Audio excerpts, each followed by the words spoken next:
What's up is down, what's left is right. Chasing stars and holding you. I can't see the end, but we'll see it through.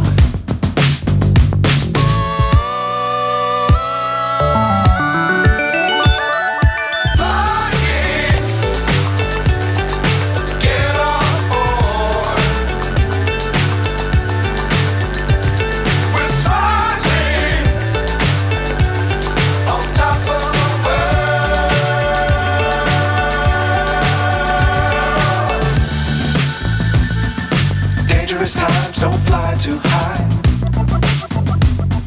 Be sure to keep the ground in sight. Fly forever if you keep it tight. Love the world but keep the sky on your mind.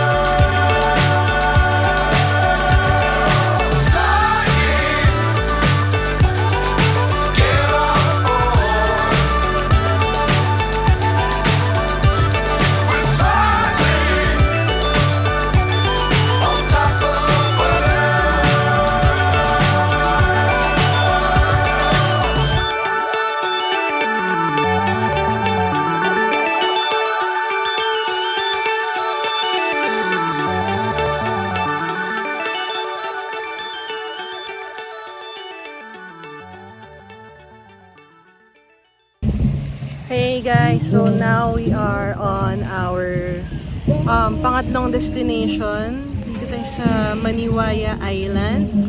And we're about to have our lunch here.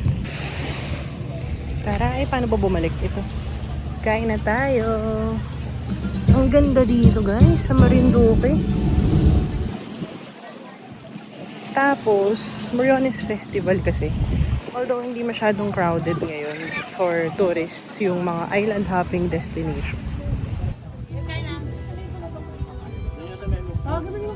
Asan yun? May pabalan.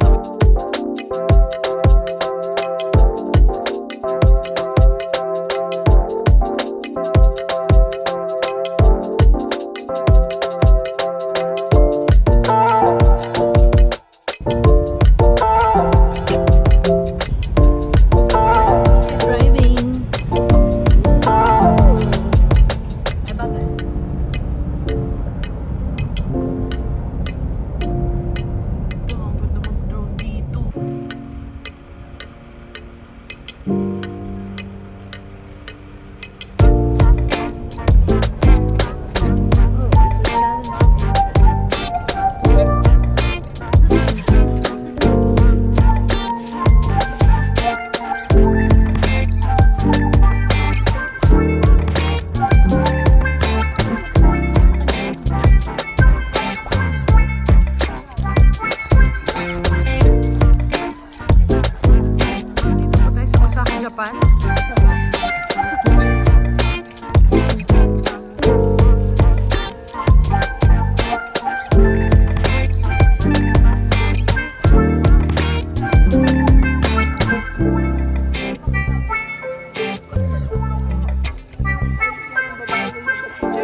sobrang salap na. Salap?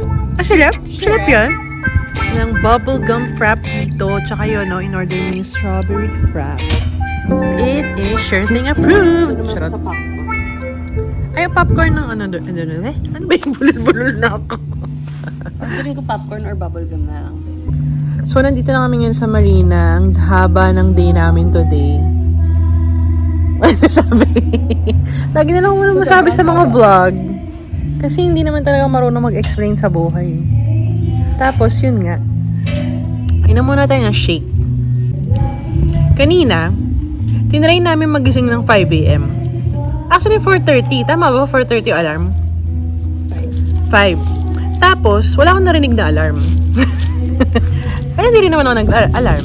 Kasama namin sa room. Siya. Nag-alarm. Wala akong narinig. Tapos, island hopping kasi yun. Ang Nga. Nag-island hopping kami kanina. Una, nagpunta kami ng Palad Sandbar. Sandbar? Sandbar. Na hindi na siya sandbar, guys. Kasi late kami nagising. Kasi nga, 5 a.m. dapat nag-alarm. Ulit na naman yung kwento ko. Tapos, hindi na siya sandbar. Pagdating namin doon, ayan, kita nyo naman sa video, dami ng tao. So, dapat mga 6, 7, or 7 to 8, nandun na kayo. Biyahe na kayo papunta doon kung galing kayong Boak. Boak? Book? And then, ayun, maganda yung sandbar na yun. Actually, malaki daw siya. Pero yun nga, naiabutan namin. Katiting na lang siya. Tapos, ang daming nakapwesto sa gitna. Wala tayong magagawa kasi late eh. Ayan, parating na yung burger ko. Wait. Yes po. Kuya, yan ang burger namin. Quesadilla. Ang quesadilla. Kuya, ang sarap po ng shake. Ay, Pwede sarap. pong umorder pa po. Pwede po. Sige po, mabilis lang naman po. Kain muna tayo ng burger. This burger is worth 249 pesos with fries. So, sulit naman siya. Teka na, nasa sidetrack tayo sa topic. So, kanina, doon kami sa sandbar. Hindi na ako bumaba kasi ano mang gababahin ko doon? Mababasa lang yung shorts ko. Kung kilala nyo ako, hindi ako mahilig mag-swimming. Ay, hindi ako marunong mag-swimming. Kaya hindi ako bumababa madalas ng boat. But, yun. means na madaldal. Tapos, yun nga, after ng Palad Sandbar, nagpunta naman kami sa Unggab. sa Unggab, or kung ano mang rock formation yun. Grabe, napakaganda ng rock formation na yun. Tapos, dun sa ilalim, dun sa parang arco, ang daming tao. Pero okay lang, kasi nga yun nga attraction dun eh. Pag magpupunta kayo dun, dapat medyo marunong kayo mag-swim or meron kayong life vest kasi konting lakad doon sa may bandang baba ng arko, malalim na, biglang lalim. So yun nga, hindi ako nagsiswim, di ba? Hindi ako lumilalim doon. Kasi parang medyo sa height ko. Siguro mga 6 feet yun, no? Yung lalim. Bigla siyang lalim. So, ingat lang kayo pag nandun na. Pero ang ganda ng picture-picture doon. Kung magdo-drone kayo, napakaganda. Punta kayo doon na summer para hindi maulan. Next is yung Maniwaya Island. Maniwaya? Whatever. Doon kami nag-lunch. Tapos, umorder kami doon ng food and only rice siya. Merong food package doon na nagkakahalaga na 2,150. Tama ba? Nung ulam, nag-add lang si Yun, 7 kaming kumain. Sobrang sulit naman ang food package na yun. Although may inad pa kami mga calamari, soft drinks. Tapos sulit siya kasi only rice.